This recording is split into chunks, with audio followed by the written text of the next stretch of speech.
It was a Thursday evening in Austin, warm but not unbearable, the kind of night where the heat clings to your clothes but lets up just enough to pretend you're comfortable. The terrace of the Stonefield building was strung with soft Edison lights, the skyline casting its familiar glow behind a sea of half-buzzed coworkers in expensive dresses and untucked button-downs. Corporate summer mixer, part schmoozefest, part reputation theater. Claire's company went all out for these things. Champagne, catered bites, a DJ spinning upbeat remixes of songs nobody really liked but everyone could sway to. I didn't belong there, not really. I was the plus one, the fiancé, background decoration to someone else's networking opportunity. Claire, of course, looked like she'd walked out of a fashion campaign. Cream silk dress, low back, minimal jewelry, and heels that made her almost my height. Her makeup was flawless, not overdone, just effortlessly sharp. She held a glass of Prosecco in one hand and her clutch in the other, fluttering from group to group like a social butterfly who knew exactly which flower to land on and when. I watched her from the sidelines, half listening to a junior dev talk about AI in recruiting, my beer growing warm in my hand. Something about the way Claire moved felt too practiced, too polished. I'd seen her do this before. The way she touched someone's arm just long enough to disarm them, the laughter that hit just the right pitch to seem genuine, the way she tossed her hair when making a joke at someone else's expense. It used to make me proud. Now it made my stomach twist. She locked eyes with me from across the patio and gave a little wink. The kind that used to say, "You're mine." But I didn't feel like hers anymore. Not really. Lately, there'd been a distance I couldn't name. Subtle. Like the invisible pull of a tide you don't notice until your feet are no longer touching the sand. I made my way over to her circle as the group burst into laughter. She was mid-story, using me as the punchline, and everyone was eating it up. "Oh my God," and he tells the waiter, "medium rare, but like on the rarer side. Like he's auditioning for Top Chef," she said with a perfect impression of my voice. "Babe, tell them how you thought creme brulee was a pasta dish." More laughter. I smiled, played along, shrugged like a good sport. But something didn't sit right. Not because she was teasing me. She'd done that 100 times. But because of what happened next. She reached into her clutch for her lipstick. The snap of the magnetic clasp popped open, and that's when it happened. Card slipped out. White, glossy, rectangle. It fluttered to the ground like a leaf and landed face up by her heel. I wasn't even looking for it. It just caught my eye. I leaned down at the same time she did. That's when I saw it. La Maison du Lac. The name printed in gold foil. Classy. Boutique. Discreet. It was a hotel keycard. One I recognized. One we'd stayed at together once. A romantic weekend last fall, the kind where everything still felt light and full of possibility. Back then, it felt like something we were building together. Now, my pulse quickened. I glanced at the front of her smartwatch. Something else blinked for half a second. Room service payment confirmed. 3:47 p.m. She told me she had a long client call that afternoon. Said she'd be stuck at the office from lunch through 6. The charge was time-stamped right in the middle of that block. Room service. For who? She saw my eyes linger. That tiny flicker of panic crossed her face. So quick, anyone else would have missed it. But I didn't. "Oops," she said with a laugh too bright. "Ugh. My life. Always dropping something." She scooped up the card in one graceful motion and slid it back into her clutch. You all ever notice how Rai here stares like he's solving a murder when something minor happens? God, he's so intense sometimes. Cue more laughter. Except this time it felt wrong. Like they were laughing at me, not with me. I forced a tight smile. Heat creeping up my neck. I wanted to say something, to ask why she had that key card, why it was with her now, but she didn't give me the space. "Babe," she said, looping her arm through mine and yanking me a step closer. "Tell them about the time you tried to fix the garbage disposal and almost flooded the kitchen. You've got to hear this." And just like that, the moment passed. She spun the narrative like she always did, quick, smooth, efficient. It was like watching a magician distract a crowd with one hand while hiding the truth in the other. I told the story because what else was I going to do? I played my part. I made them laugh. I even laughed myself. But in the back of my mind, I kept thinking about that card. That room service charge. That flicker in her eyes. Claire had always been good at commanding attention. Redirecting it when needed, flipping the energy in a room to suit her needs. But tonight, for the first time, I saw it for what it was. Control. And control, I realized, is often most dangerous when it's cloaked in charm. After a few more drinks and more of the usual work party antics, I excused myself to the restroom. I splashed water on my face, stared into the mirror. Maybe I was overthinking it. Maybe there was some explanation. Maybe she'd booked the room for a client. Maybe it was for a friend. Maybe she was covering for someone else. Maybe it was nothing. But maybe isn't how your gut works. My gut had locked onto something, and once it didn't let go. Not until the truth came out. I walked back out onto the terrace and found Claire leaning against the railing, laughing with that guy from accounting, Brad or Blake or whatever. The one she said was just annoyingly flirty. Her hand rested lightly on his shoulder. When she saw me approach, she turned and smiled like nothing had happened. "You okay?" she asked, her voice syrupy. "Yeah," I said, watching her. "Just needed a second." She leaned in, kissed me lightly on the cheek. The kind of kiss that looks good in photos but doesn't mean much in private. "You looked like you were about to have a heart attack back there," she whispered. "Relax. It's just a party." I wanted to ask. I wanted to say something. But she was already turning back to the group, already throwing her head back in laughter. And me? I stood there, watching the city blink in the distance, feeling like a stranger in the middle of someone else's story. The first clue had fallen out of her purse. And Claire, she'd made damn sure nobody noticed but me. The ride home was quiet. Too quiet. Claire scrolled on her phone most of the way. The screen tilted away from me as usual, her thumb moving in slow, controlled flicks. Probably Instagram, or Slack, or whatever messaging app didn't leave a trace. I didn't ask her anything. I just drove. We passed the same billboards we always did, taco trucks, tech startups, self-storage ads with terrible puns. But everything looked different now. Or maybe I was different. One card. One flicker of panic. One perfectly timed joke to dodge a question I didn't even ask. And just like that, I was seeing things in high def. I pulled into the garage and turned off the ignition. She didn't move at first, just sat there staring at her screen. Then, as if remembering I existed, she smiled and said, "Fun night, huh?" "Yeah," I muttered, unbuckling my seatbelt. "You were in your element." She laughed. "Please, I was just trying to survive Janet's 6th rose." Inside, she went straight to the bathroom, closing the door behind her. The lock clicked. I stood in the hallway, staring at the door. My reflection in the mirror across the hall looked tired. Older than I remembered. I waited to hear the water run. It didn't. Just silence. Then a soft buzz. Her voice, low, probably on speakerphone, but muffled by the door. I didn't lean in. I didn't press my ear to the wood. I just listened, not for words, but for patterns. Hesitation, caution, familiarity. When she came out 10 minutes later, she looked composed.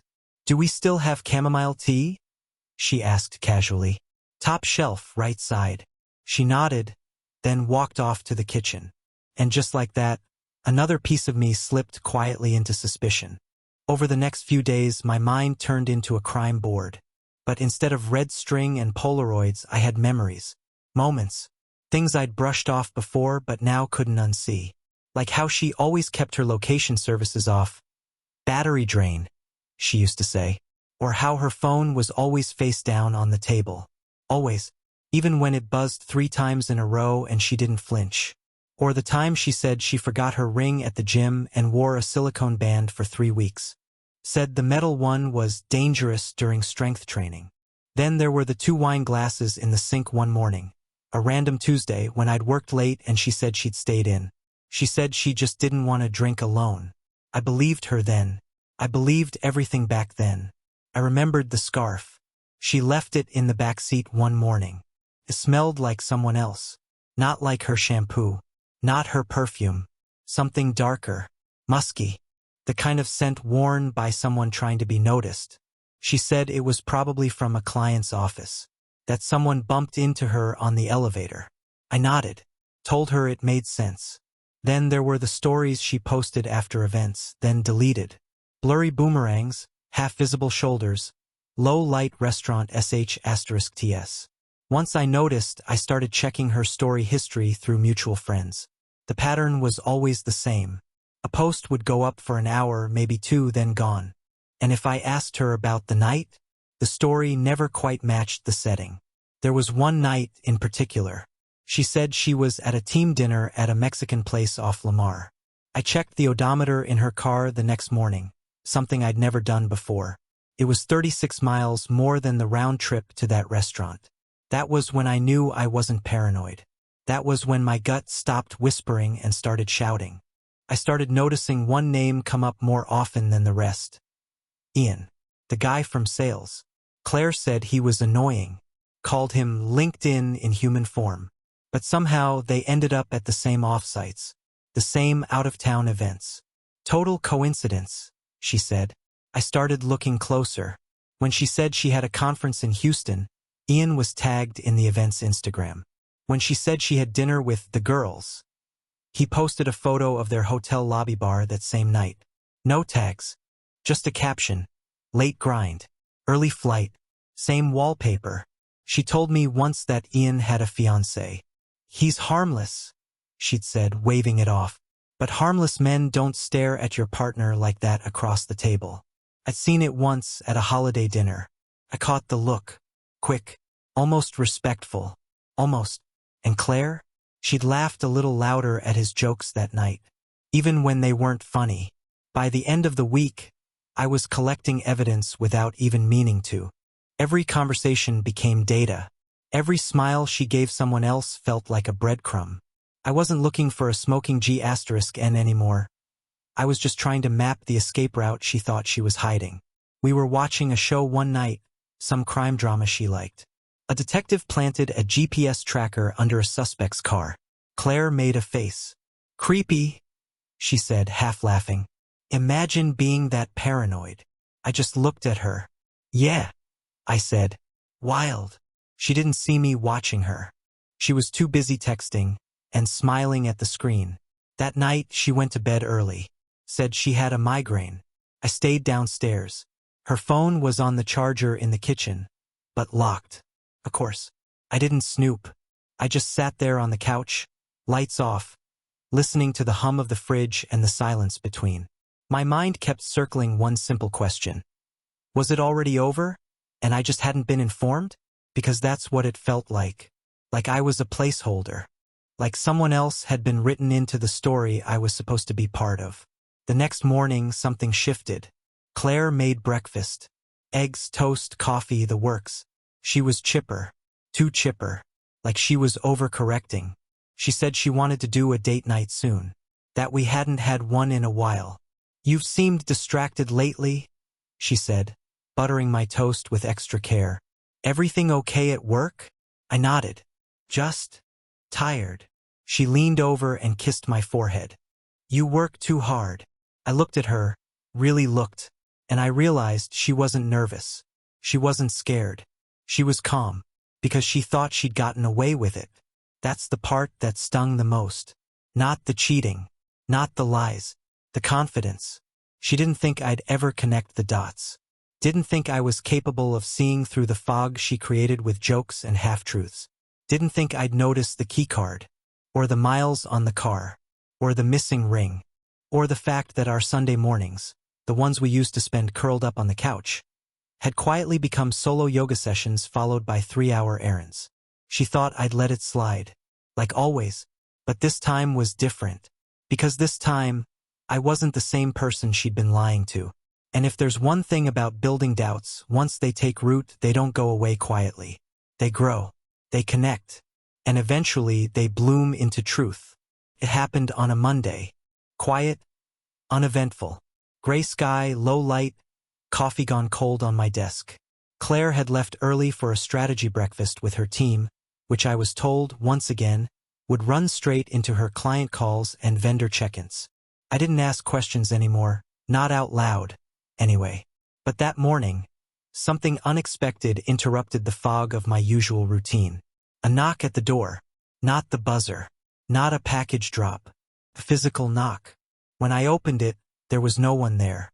Just an unmarked manila envelope lying flat against the welcome mat like a message someone didn't want credit for. No writing. No return address. No stamp. I stood there for a few seconds, just staring at it. I don't know why. Maybe I was hoping it was nothing. Maybe I already knew it was everything. I brought it inside, sat at the kitchen table and peeled it open. The first thing I saw was a photo. 4x6. Glossy. Claire. She was seated across from Ian at a corner booth in a cafe I didn't recognize. Her body language was unmistakable. Leaning in, smiling in a way I hadn't seen directed at me in months. His hand rested casually over hers on the table. Behind it were more photos. Claire and Ian walking out of a hotel lobby, her head resting on his shoulder. *T of them entering what looked like an elevator. Another of them in a restaurant, her hand on his chest, laughing at something he said. The timestamps were brutal. They lined up perfectly with every client dinner, every out-of-town conference, every excuse she'd fed me like medicine for a sickness I didn't know I had. But then came the worst of it. A photo from our kitchen. They were standing near the fridge. She was barefoot, wearing the t-shirt I got her from Big Sir. His arms were around her waist. Morning sunlight was pouring in from the window behind them. He'd been in our house.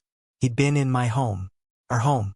Suddenly the image of 2 wine glasses in the sink, the missing ring, the smell on her scarf.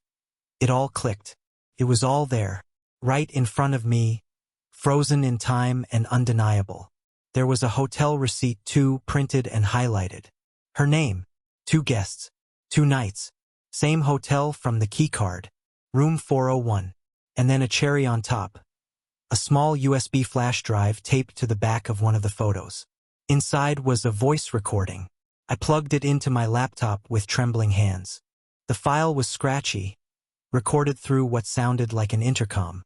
"Yeah, I'm here for Claire," a male voice said. The concierge responded. "She said you could come up? Room 401?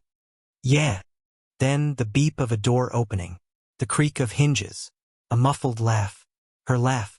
Then the door shut. That was it. I stared at the screen, at the waveform, at the silence that followed. It was short, barely 30 seconds long. But it was enough. I felt like someone had reached into my chest and squeezed. There was no room for doubt anymore. I didn't yell. I didn't scream. I didn't call her in a fury or throw the envelope against the wall. I just sat there, perfectly still, until my coffee was ice cold and my hands stopped shaking. I don't know how long I sat like that.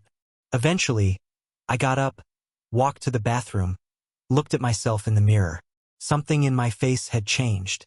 There was a line between my eyes I didn't remember being there. My jaw was clenched so tight it hurt. For months, I'd been trying to convince myself it was nothing, that I was imagining it, that if I loved her harder, things would go back to normal, that the gap between us was just life, just stress, just routine, just noise. But now I knew. It wasn't a feeling anymore. It was fact, documented, photographed, time-stamped. I went to the garage and sat in the car, not to leave, just to breathe. I closed the door, turned off the interior lights, and stared into the dark.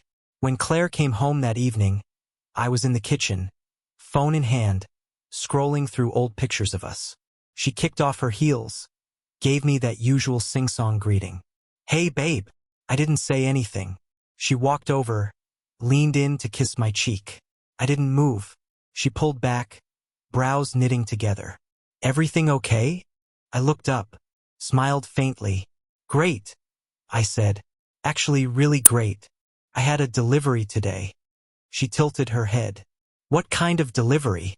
I slid the envelope across the table. Her face changed instantly. I'd never seen her freeze like that. Her eyes locked on the envelope like it had teeth. "What is that?" "Go ahead. Open it." "I don't know what you think, Claire." My voice came out low, sharp, final. She opened it. Her fingers moved slowly. She pulled out the photos one by one.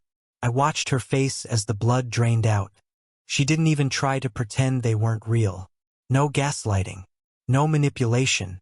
Just silence. Someone left it on our porch, I said. No note. Just facts. Still, she said nothing. I guess your colleague Ian doesn't know how to cover his tracks as well as you thought. She looked down at her lap. No tears. No apology. Just stunned. After a long minute, she whispered, "How much did you see?" "All of it." Another beat of silence. She didn't ask me how I got it. She didn't defend him. She didn't defend herself. Instead, she said something that caught me off guard. "I didn't mean for it to happen like this." That sentence, that one, is what did it for me. Not the cheating. Not the lying. Not even the betrayal in our kitchen. It was the like this. Like there was a correct way to do what she did. Like if the story had unfolded differently, she wouldn't have been caught, and that would have made it okay. I stood up and walked out of the kitchen. She didn't follow. That night I didn't sleep. I lay in bed with headphones in, listening to the audio file on repeat. Not because I needed to hear it, I'd memorized every word, but because it made it real. Because if I stopped, I might forget why I couldn't go back. Why this wasn't fixable. Claire stayed on the couch. I heard her crying at one point, soft, guttural. But I didn't get up. Couldn't. The person she was now, the one who laughed with him in our kitchen, the one who let him in when I wasn't there, that person was a stranger to me. A beautiful, brilliant, successful stranger I used to love. The next morning, she asked if we could talk. I nodded. She sat across from me at the table. Her face was bare, her eyes swollen. "I don't know what to say," she whispered. "You don't need to say anything," I said. "Can I explain? Would it change anything?" She opened her mouth. Closed it. "No," she admitted. "I guess not." I nodded again. "Then let's not pretend." She wiped at her cheek. "Do you hate me?" I thought about that. Thought about the hotel. The kitchen. The way she smiled at me while hiding everything behind it. "No," I said. "But I don't know how to love you anymore either." I packed a bag that afternoon. Not all my things. Just the essentials.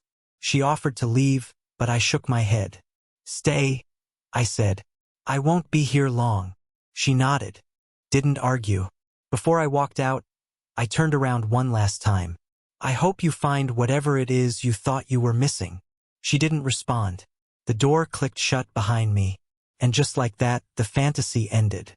The week after I left was the quietest week of my life. No calls. No texts. No pleading messages or late-night apologies from Claire. Just silence. Like she'd folded her side of the board and walked away from the game. I stayed at a friend's guest house outside of town.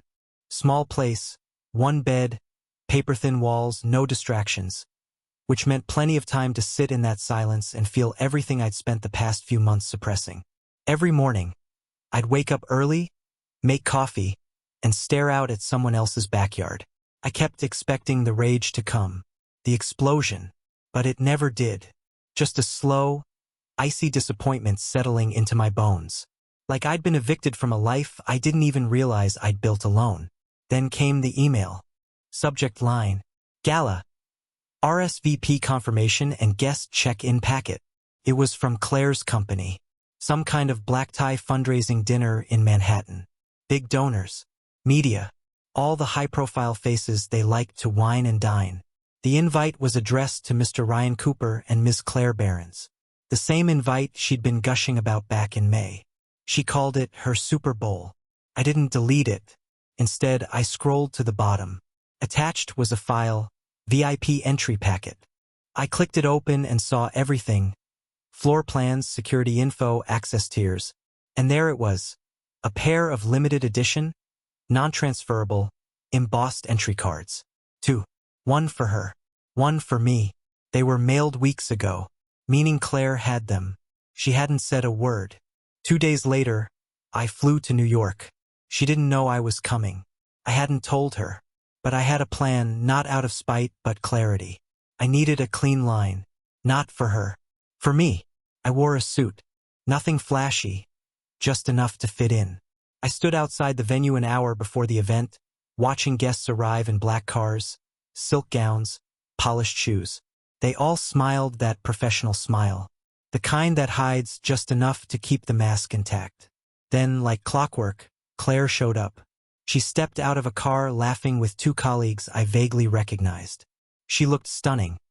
Deep navy dress, minimalist jewelry, hair pinned with just enough edge to look effortless. And on her wrist, the watch, the same one that buzzed with the room service notification. She held a small clutch in one hand and a glossy envelope in the other. I watched from across the plaza as she made her way toward the private check-in entrance, chatting animatedly with the security staff. She handed them the envelope, laughing about the crazy travel day and these exclusive things being too easy to lose. The guard smiled, unfolded the envelope. I moved then, quiet but deliberate. I approached from the side and stood just a few feet away. Claire didn't see me at first. She was too busy charming the crowd. Then one of the guards glanced up and did a quick double take. She turned. Her smile froze. "Ryan?" she said, like she'd seen a ghost. I didn't answer. I just held out my hand. "Can I see those?" I nodded at the cards in the guard's hands. "They're mine too, after all." She hesitated. "This isn't really the time." I took a step closer. "You brought him here, didn't you?" The security guy looked confused. "Is there a problem?" "No problem," I said. "Just a bit of housekeeping." I reached into my jacket pocket and pulled out a small metal tin, a portable ashtray from the cigar lounge in our old neighborhood. Inside were a few matches. I struck one. "Ryan," Claire said sharply. "What are you doing?" I took the embossed invites from the guard, one marked with my name, the other with hers, and held them over the flame. People were watching now. The flame caught slow at first, then faster, gold foil curling, smoke rising. I dropped them into the ashtray and held it out for a second so she could see the edges blacken and disappear. Someone in line gasped. A woman clutched her chest. One of Claire's co-workers whispered, "What the hell?" No one said anything else. Claire just stood there, frozen, like someone had unplugged her from the stage lights. I handed the still smoking tin to the nearest trash bin attendant and turned back to her.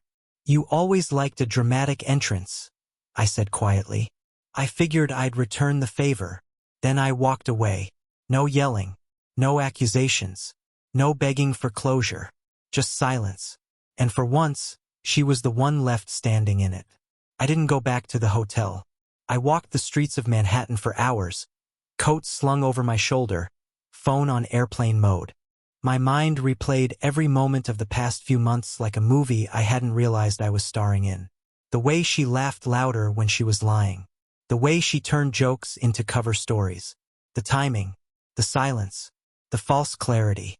And now the final curtain had dropped. The invites were gone. The room she thought I'd sit quietly in no longer existed. Back home, the emails started pouring in. From friends, from her colleagues, from mutuals we hadn't seen in months. Some were confused. Some pretended not to know anything.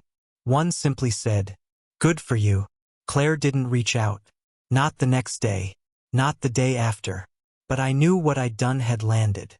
Because the performance was over, and there was no applause waiting at the end. That Sunday, I drove back to our house. I still had a key. I didn't knock. Claire was in the kitchen. Same robe, same mug, as if nothing had changed. She looked up as I entered, startled. "Ryan? Don't," I said, holding up a hand. "I'm not here to fight." She closed her mouth. "I came to get my things. I'll be out by the end of the day." She nodded slowly. Before I left, I opened one of the drawers by the entryway, the one where we kept extra invites, cards, old letters. I pulled out the original RSVP confirmation she'd printed for the gala, the one with both our names. I folded it once, slid it into my bag, and left without another word. It wasn't revenge. It wasn't about humiliation. It was about control, about showing her, and myself, that she didn't get to narrate the story anymore. She tried to rewrite our ending in secret, behind hotel doors and half-truths. But the moment I dropped those smoldering invites into a steel urn in front of a room full of her people, that was the moment I rewrote it. And this time, she had no say in the script.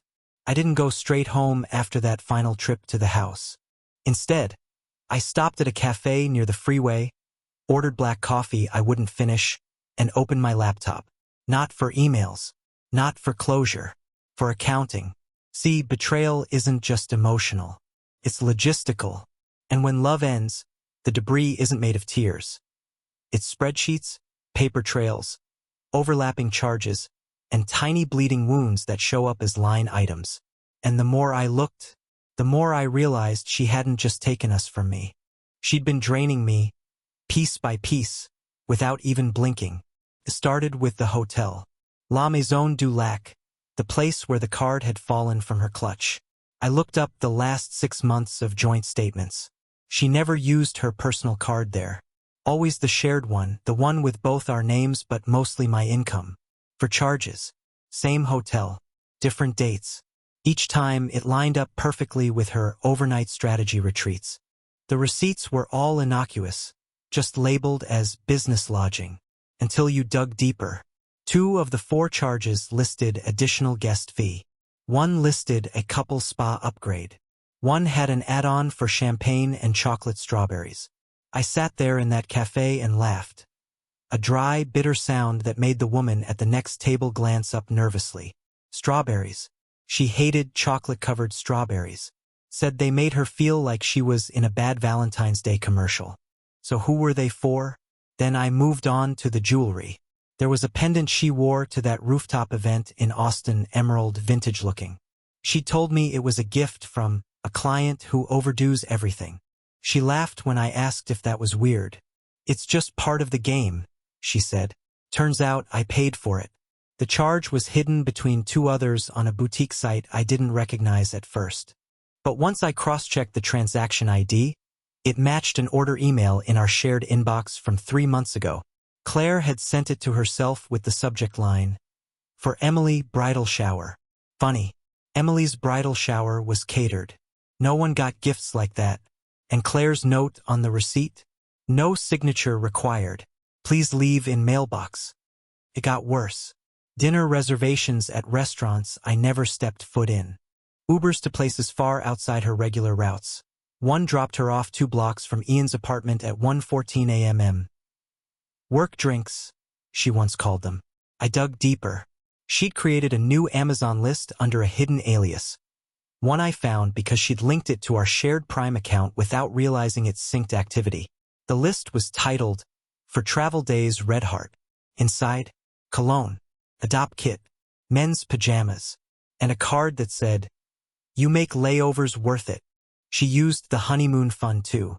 We'd opened a high-yield savings account to stash away deposits for the wedding venue, florist, caterer, photographer. The total was just under $14,000. 3 weeks before everything fell apart, she'd moved $2,000 into her personal checking. No note, no explanation. Labeled, "Venue Deposit Reconfirmation." I called the venue. They said the deposit hadn't changed. And just like that, $2,000 vanished into her story. Maybe a weekend. Maybe a getaway. Maybe a down payment on whatever future she was pretending she wasn't building. That night, I compiled it all. Every receipt. Every hotel record. Every overlapping timeline between her meetings and his flights. I went full detective, but not for revenge. For documentation. For protection. I made copies of everything and backed them up in 3 places. A secure cloud drive, an external hard drive, and a USB I mailed to a friend with instructions to open only if I asked. Felt excessive. Maybe even paranoid. But when someone's already rewritten your reality once, you don't gamble on trust again. Not even with facts. I canceled all shared cards by morning. Removed my name from the joint autopay accounts. Unlinked her from my health insurance portal. Called the bank and flagged the honeymoon fund as disputed usage. They opened a case and escalated it due to potential misrepresentation. Every rep I spoke to gave me the same slightly too sympathetic tone. The one people use when they don't know what to say but have seen it before. One even said, quietly, You're not the first groom we've had to help untangle something like this. That made it real in a new way. I wasn't alone. I was just another person who thought love was a lockbox, only to find out someone else had the spare key all along. Later that week, I called our florist. Canceled the order. She asked if we wanted a refund or a credit for another date. I said to keep it. Let someone else use the flowers. Maybe someone who still believed in the story. I emailed the caterer. Explained the situation. They offered sympathy and a partial refund. I sent the photographer a message too. He replied with a simple, "I get it. You're not the first." It struck me how often this happens. Quiet betrayal, covered by monogrammed invites and save the dates. Love in a tuxedo smiling through its own autopsy. I sent a short message to Claire that night. Just one paragraph. No emotion. No accusations. I've gone through the financials and unlinked everything. Please review what remains and handle your part. I've archived all shared documents. You'll find what you need in your inbox. I'll be removing my name from the lease by end of month. This is no longer a conversation. Just closure. She didn't reply. She didn't have to. The paper trail already said everything. And still, the worst part wasn't the money. It wasn't the receipts. It was realizing how easy it had been for her. How seamless the theft became when wrapped in the language of normal life. Because that's what betrayal is in the end. It's not loud. It's not messy. It's disguised as ordinary. It's a brunch receipt, parking validation, a gift for a coworker, a room booked just in case. A lie so well rehearsed that even the bank believed it. By the time I closed the laptop, the coffee was cold again. I didn't care. I wasn't tired. I was clear. I sent everything, photos, receipts, messages, to her company's compliance team and the hotel's corporate security. Ian's name triggered a review. He was removed from key projects. I canceled the wedding, secured refunds, and moved out. Claire tried damage control through mutuals, but the timeline and evidence spoke louder. I made the breakup official to friends and family. No fights, no second chances, just closure, backed by facts. I dismantled the wedding photo shelf, sanded it down, and repurposed it into a tool rack in my workshop. In my inbox, an old acquaintance of Claire's confirmed this wasn't her first time using people. I booked a solo trip using the refunded deposits. No destination, just distance. No revenge, no dramatics. Just silence, space, and the slow reclaiming of my story. And for once, the quiet felt like power.